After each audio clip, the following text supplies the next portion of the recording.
बात कर लेते हैं महाराष्ट्र की। पिछले कुछ दिनों से महाराष्ट्र में जो कुछ भी चल रहा था वो एक संदेश देने की कोशिश कर रहा था कि बीएमसी चुनाव को लेकर वोटों के ध्रुवीकरण की कोशिशें लगातार की जा रही हैं। राज ठाकरे और उद्धव ठाकरे की तरफ से आरोप लगाया गया कि इसकी शुरुआत की गई है बीजेपी की तरफ से, लेकिन बीजेपी कह रही थी कि वहां जमीन पर लोगों के साथ मारपीट करने का हक किसी ने भी इन कार्यकर्ताओं को नहीं दिया था। मेरे साथ खास मेहमान अजीत चौहान, इस वक्त प्रवक्ता भारतीय जनता पार्टी। बहुत स्वागत है अजीत भाई आपका समय निकालने के लिए। अजीत भाई, पहला सवाल मेरा आपसे यही है कि जो कुछ भी महाराष्ट्र ने पिछले कुछ दिनों तक देखा और जो कुछ भी महाराष्ट्र वर्तमान में देख रहा है, क्या ये जो कुछ किया गया ये वोटों के ध्रुवीकरण के लिए किया गया और बीईएसटी के चुनाव ने जो परिणाम उत्कर्ष पैनल के लिए सामने रखे उसने उनका मुंह बंद कर दिया? राजू भाई, सबसे पहले तो मैं आपका अभिनंदन करूंगा आपके सटीक विश्लेषण के। एक पत्रकार भले ही देश की राजधानी में बैठा हो, पर देश की आर्थिक राजधानी में क्या चल रहा है इस पे आपका इंडिया न्यूज का बिल्कुल बेहतर तरीके से ध्यान है। सबसे पहले तो राजीव भाई एक बात कह दूं कि मुंबई महाराष्ट्र की राजधानी है। मराठी भाषा, मराठी मानुस और यहाँ की संस्कृति का सम्मान सबको सबको है, इसमें कोई दो राय नहीं। हम लोग भी मराठी है, हमारी मातृभाषा मराठी है।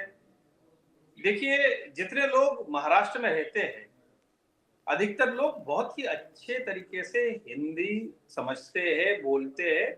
और महाराष्ट्र में, जो कि मुंबई देश की आर्थिक राजधानी है, तो मुझे ऐसा लगता है इस पे निश्चित रूप से मराठी मानुस का पहला अधिकार है, पर पूरे देश का भी उतना ही अधिकार है। और ये छुटपुट घटनाएं जो होती है, इससे अधिक ऊपर उठ के मैं ये बताऊं कि मुंबई देश के क्या दुनिया के किसी भी कोने से आने वाले आदमी को अपने आप में समा लेती है। मुंबईकरों का स्पिरिट एक बहुत अलग है और सबके लिए यहाँ रोजगार है, सम्मान है और हम सब लोग मुंबईकर मिलजुल कर के साथ रहते हैं।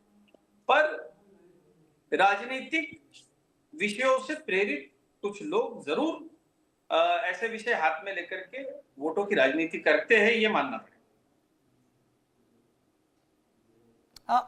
आप सही कह रहे हैं अजीत भाई, लेकिन अजीत भाई दिक्कत यहां पर इस बात की है कि बीईएसटी में जो हालत उत्कर्ष पैनल की हुई उसके बाद ये आरोप लगने लगे कि यहां तो हमारे समर्थक ज्यादा हैं और इनको पैसा देकर यहां पर खरीद लिया गया।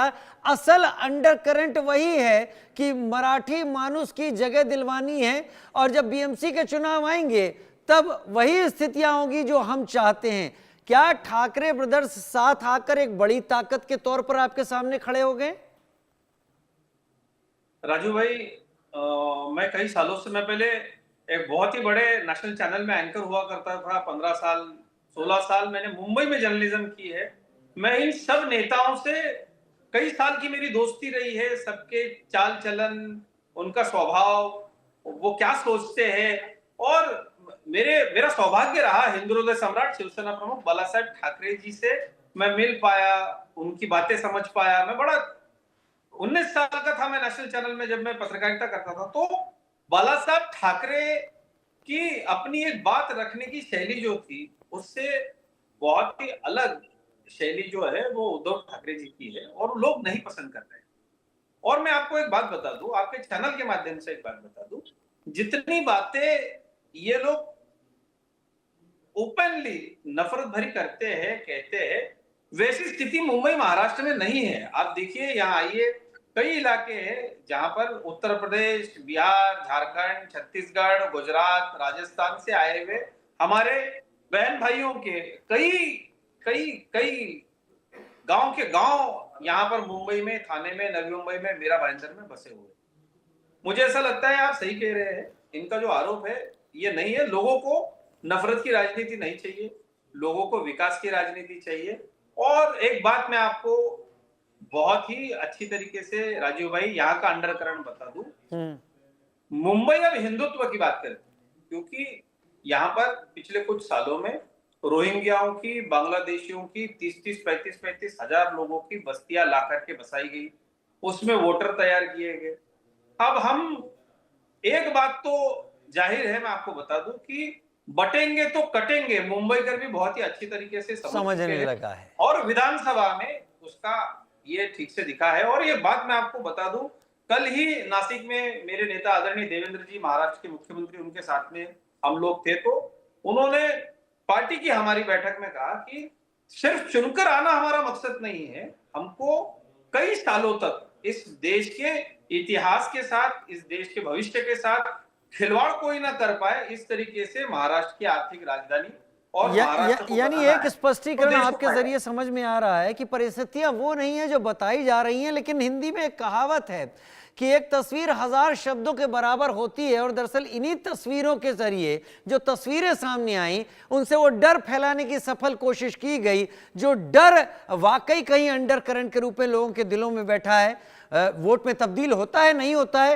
ये भविष्य बताएगा। अजीत भाई बहुत धन्यवाद, आपने समय निकाला अजीत भाई, और पत्रकारिता से आप भी हैं, राजनीति को समझ रहे हैं, बहुत धन्यवाद, आपने अपना विस्तार दिया इसको।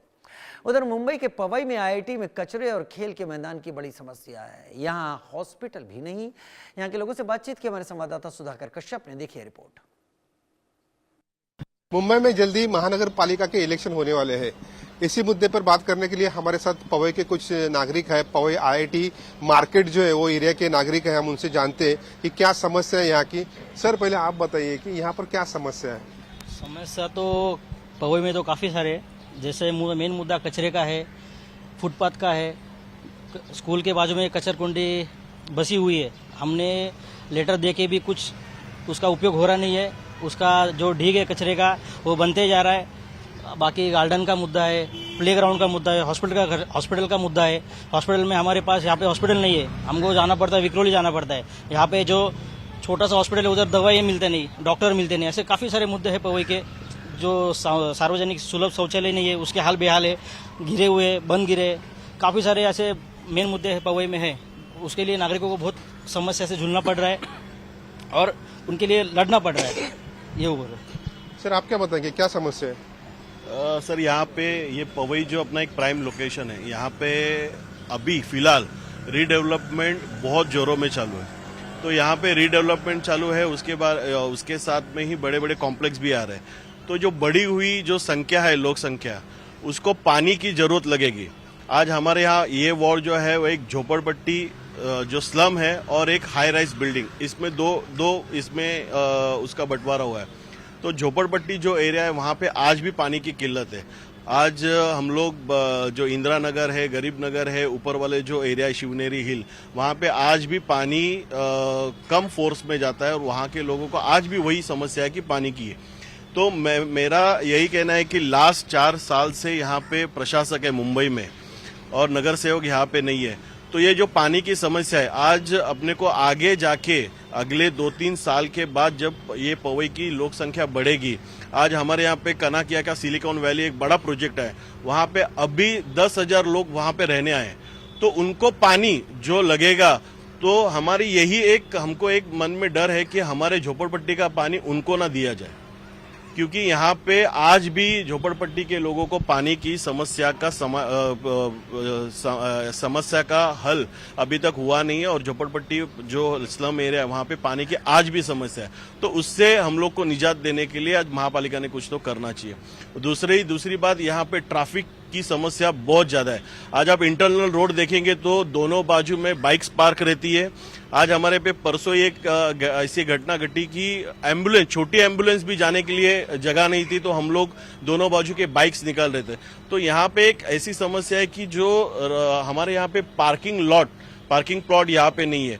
सब जो प्लॉट है वो हीरानंदानी कॉम्प्लेक्स के आजू बाजू में, पर यहाँ पे जो स्लम है वहाँ पे किसी भी तरह का पार्किंग प्लॉट नहीं है। तो यहाँ पे पार्किंग प्लॉट देना चाहिए कि जिस वजह से जो भी बाइक से, जो भी कार से जो रास्ते पे खड़े रहती है, फुटपाथ पे बाइक पार्क होती है, तो वहाँ पे वो पार्क हो जाए और लोगों को आने जाने में दिक्कत ना हो। आप क्या बताएंगे, क्या समस्या है। देखिए, मैं ये कहना चाहता हूँ कि कुछ बेसिक बुनियादी जो समस्याएं थी, जो पिछले नगर सेवक ने काफ़ी कुछ हल किया है उसका, जैसे कि रोड का कंक्रीटाइजेशन हुआ है, सीमेंटीकरण हुआ है, लादी लगी हैं, सीवेज सिस्टम हुआ है, तो काफ़ी सारे काम हुए हैं।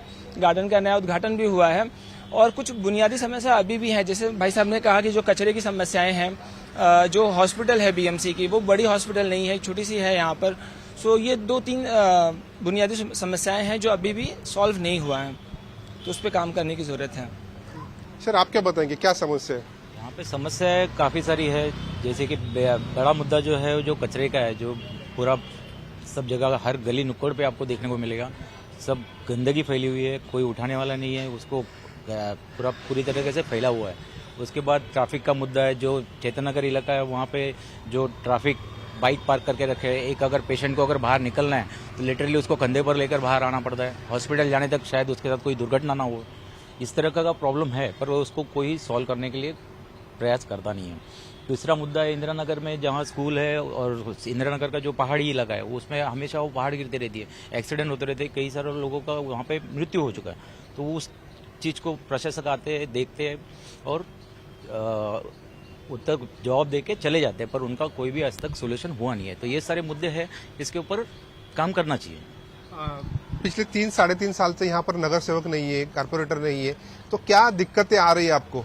देखिए, बेसिक दिक्कत वही है कि जो यहाँ की जो पानी की समस्या है, यहाँ के लोकल का कचरे का जो मुद्दा है, जो कचरा उठाया नहीं जाता है, जो गंदगी फैली है, जो साफ सफाई हो नहीं रही है, कचरे का गाड़ी नहीं आ रहा है। आज इधर 4-4 दिन के बाद 4-5 दिन के बाद एक बार गाड़ी आ रही है, तो और वो सब प्रॉब्लम्स है जो उठाया नहीं जा रहा है। पानी की आज 10% कटौती हो रही है पोवे में। ये देखिए सलूनके जी ने बताया कि ये पानी जो है जो सिर्फ कॉम्प्लेक्स के लिए डाइवर्ट किया जा रहा है और लोकल जो लोग है, जो गरीब है, जो गरीब बस्ती है, वहाँ पे पानी कटौती की जा रही है। तो उसका एक तकलीफ सब जनता को है। कारपोरेटर न होने से पिछले 3-3.5 साल से क्या दिक्कतें आ रही है?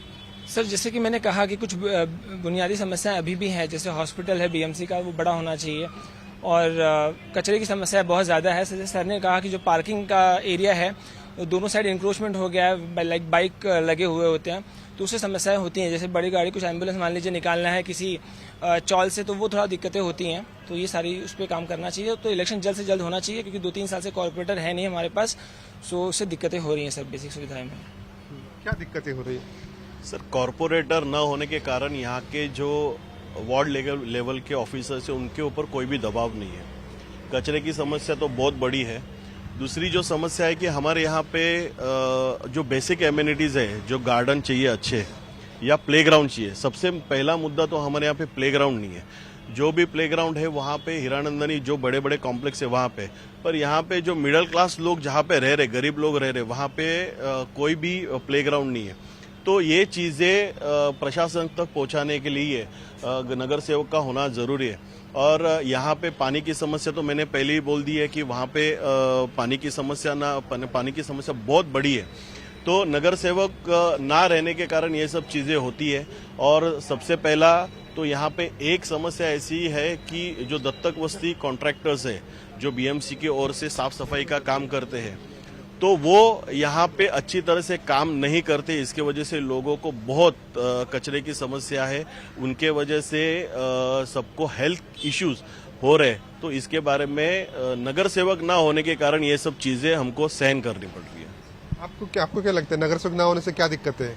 दिक्कत तो सारी समान ही है। जैसे कि मुख्य मुद्दा कचरे का है, हॉस्पिटल्स का है, प्लेग्राउंड का है, उनके वार्ड ऑफिस की दिक्कतें क्या आ रही है? दिक्कतें वही है कि लोगों को तकलीफ हो रही है। लोगों को फॉर एग्जांपल लिया तो अपना हॉस्पिटल का ले लो एग्जांपल, अंबेडकर हॉस्पिटल है, वहाँ पे डॉक्टर नहीं मिलेंगे, पेशेंट इधर आके हमको विक्रोली जाना पड़ता है, विक्रोली गए तो विक्रोली से सोनोग्राफी के लिए घाटकोपर जाना पड़ता है। जो मुद्दा पवई विकसित जो हमारा सिटी है, पर वो नाम के लिए अंदर से खाली खोखला है पूरा पवई।